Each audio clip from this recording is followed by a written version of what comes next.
Du jamais vu depuis 2 décennies, l'inflation a augmenté de plus de 6% en 2022 et le retour à la normale prévu par le gouvernement cette année, en 2023, ne semble pas s'opérer. Et pourtant, 40 milliards de dirhams de subventions ont été versés par le gouvernement pour tenter d'endiguer la hausse des prix l'an dernier. Alors pourquoi aucune solution durable ne semble fonctionner ? Le gouvernement a-t-il tout essayé, en particulier auprès des prix des fruits et légumes ? À quelques semaines du Ramadan, la question se pose, quid des mesures efficaces à prendre pour payer le juste prix à son marché ? Passage au scan. Je suis Landry Benoît, vous écoutez Le Scan, le podcast actu de Tel Quel. Et ce jeudi 23 février 2023, je vous propose de parler de la hausse des prix des légumes. Madame, monsieur, bonsoir. Faire son marché relèverait presque du luxe et les plaisanteries autour de prix de certains légumes envahissent la toile. On remplace les chocolats par des oignons à offrir pour la Saint-Valentin et les tomates ornent un bouquet comme pour déclarer sa flamme. Et flamme il y a sur quasiment tous les prix de légumes. Des flammes sur des légumes, ou plus exactement un caisson de légumes et fruits prenant feu. C'était aussi à la une de Tel Quel. Alors que la flambée des prix était prévisible, pourquoi ils n'ont rien fait ?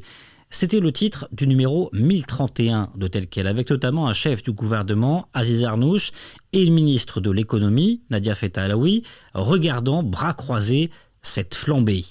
Que s'est-il passé ? Pourquoi le gouvernement n'a pas agi sur les prix des fruits et légumes ? La question est sur toutes les lèvres et surtout auprès des ménages les moins aisés. Car comme l'a fait remarquer Reda Dalil, le directeur de publication de Tel Quel, dans son édito, l'inflation annuelle a été pratiquement de 30% plus élevée pour les 10% les plus pauvres de la population par rapport aux 10% les plus riches. Un constat issu du dernier rapport de suivi de la situation économique du Maroc de la Banque mondiale. Alors, peut-on faire baisser ces prix ? Si oui, comment ? Bonjour Rachid Ben Ali. Bonjour. Vous êtes le vice-président de la Comader, la Confédération marocaine de l'agriculture et du développement durable. Première question toute simple pour que tout le monde comprenne comment vous expliquez cette flambée générale des prix. Écoutez, la flambée générale elle dépend de beaucoup de choses. Il y a eu beaucoup de phénomènes qui sont arrivés en même temps. Donc, on vient de sortir de la Covid. Donc, il y a eu, si on peut dire un petit peu un appauvrissement des agriculteurs. Ils ont perdu un peu de leurs moyens, de capacité financière avec ce qui s'est passé. Bien sûr, il n'y a pas que le Covid. Il y a le Covid, il y a la sécheresse des 2 dernières années. Donc, ils ont eu un problème financier. C'est le premier point. Deuxième point, il y a les intrants. Avec la guerre de l'Ukraine, il y a eu un problème sur la flambée des prix au niveau des intrants. Donc, tout ce qui est engrais azotés, produits phytosanitaires, le carburant. Le troisième phénomène est le plus dangereux. C'est celui du manque de pluie, manque d'eau. Il y a 3 phénomènes, si on veut dire, il y a 3 phénomènes météorologiques. Il y a le manque de pluie, la sécheresse récurrente qu'on a eue pendant ces 6 dernières années, à partir de 2016 pratiquement. Donc il y a ça, avec c'est la baisse du niveau des barrages, la baisse des nappes, l'utilisation de l'eau qui était destinée à un certain moment à l'irrigation, à l'eau potable, parce qu'il y a eu un baisse aussi au niveau de l'eau potable. On parle de la chaleur, c'est la production elle-même qui a baissé. On parle du froid, c'est un retard au niveau de la maturité de la tomate, par exemple. Donc, ce sont tous ces phénomènes-là. Malheureusement, c'est une année où on a eu beaucoup de cumul de phénomènes et qui ont fait qu'il y a eu une baisse de production. Ça a engendré une augmentation de prix. Rachid Ben Ali, par quoi le gouvernement doit-il commencer pour faire baisser les prix ? Le premier phénomène, ce qu'ils ont commencé à faire déjà, c'est là où on peut importer, on importe. C'est ce qui s'est passé pour les viandes. On importe, il ne faut pas avoir honte de dire qu'on va importer. Ça arrive, on a des problèmes, donc on est obligé, donc on a importé. En ce qui concerne la viande, on doit importer pour équilibrer le marché. Réduire les exportations pour équilibrer aussi le marché des exports. Donc ça aussi, ça a été fait. Taper sur les intermédiaires, ils sont tellement nombreux et essayer de lutter contre ces intermédiaires. La marge de manœuvre est très limitée pour le gouvernement, vu que les prix sont libres, vu que le stockage est libre, mais il y a beaucoup d'intermédiaires et ça, c'est un travail à moyen terme et à longue haleine. C'est les circuits de distribution, c'est s'attaquer au marché de gros, au circuit de distribution sur tout le circuit, quoi. Parmi les actions pour faire sans doute baisser les prix des fruits et légumes de manière efficace, la lutte contre l'informel et les intermédiaires qui ne sont pas déclarés et agissent parfois de manière opaque. Rachid Ben Ali, comment expliquer qu'aucun gouvernement n'a pu s'attaquer efficacement à ce point noir que sont les intermédiaires dans la chaîne de valeur agricole ? Bon, il y a des lobbies, il faut le dire, c'est la vérité, il y a des lobbies. Quand on parle d'intermédiaires, les intermédiaires qui sont légaux, si on veut dire, sont autorisés, sont légaux, ce sont les mandataires au niveau des marchés de gros. C'est très difficile de s'attaquer directement à ces gens-là, donc il faut trouver d'autres moyens. C'est pour ça qu'on est en train de... Il y a l'exemple de ce qui se passe à Rabat au niveau du marché de gros qui sort un petit peu du classique, qui sont en train de construire. Donc ça, c'est un exemple peut-être qu'on est obligé de suivre à un certain moment, mais il y a des intermédiaires qu'on n'arrive même pas à trouver. On les connaît même pas. On peut s'attaquer aux intermédiaires connus, et là, je cite les gens du marché de gros, mais ceux qui sont inconnus, qu'on les connaît même pas, qu'on n'arrive même pas à déterminer, ça, c'est plus difficile. Il faut commencer quelque part et il faut commencer maintenant.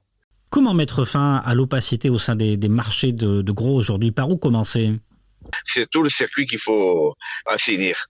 C'est-à-dire, l'agriculteur lui-même doit être organisé en coopérative.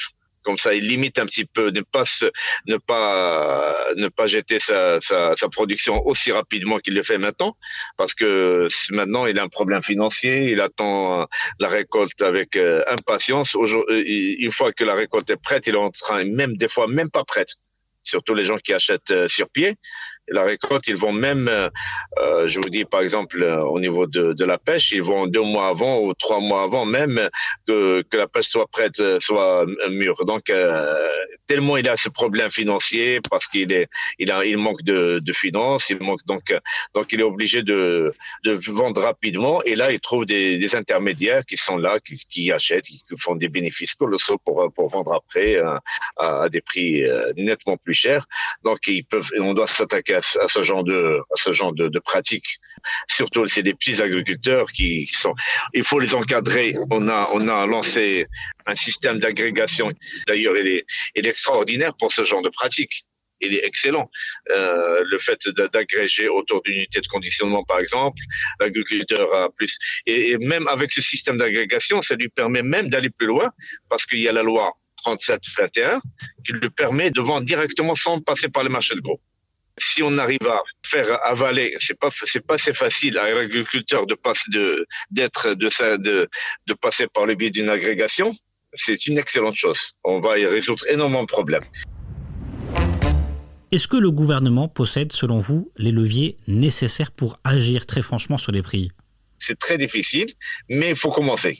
Il n'y a pas qu'un seul même département, il y a plusieurs départements qui interviennent, l'intérieur, le commerce, l'agriculture, les 3 départements doivent intervenir, donc c'est pas si facile et c'est un peu complexe, mais il faut commencer un jour et je pense on a été bien sensibilisé avec ce qui s'est passé cette année pour savoir que c'est quelque chose qui est très très dangereux et il faut pas négliger et on est obligé de le faire rapidement. Tout le monde est conscient de ça et ça va pas tarder, les moyens sont là. Les 2 lois qui peuvent aider énormément. La loi 04-12 sur l'agrégation, la loi 37-21 sur les ventes de l'agrégation directement sans passer par le marché de gros. Donc tout ça peut aider à contrecarrer ce fléau des intermédiaires. Merci Rachid Ben Ali, vice-président de la Comader. Et vous, que pensez-vous des actions du gouvernement en matière de lutte contre l'inflation ? Pensez-vous que des solutions, des mesures radicales doivent être prises, notamment à l'encontre des intermédiaires ? Faites-le nous savoir en partageant cet épisode du Scan sur vos réseaux sociaux avec le hashtag #telquel et le hashtag Le Scan. Le Scan, le podcast d'actualité, c'est fini pour aujourd'hui. Réalisation Adam Al-Arshawi. N'hésitez pas à vous abonner sur le site telquel.ma et à nous retrouver chaque jour du lundi au vendredi sur toutes les applications de plateformes de podcast et de streaming.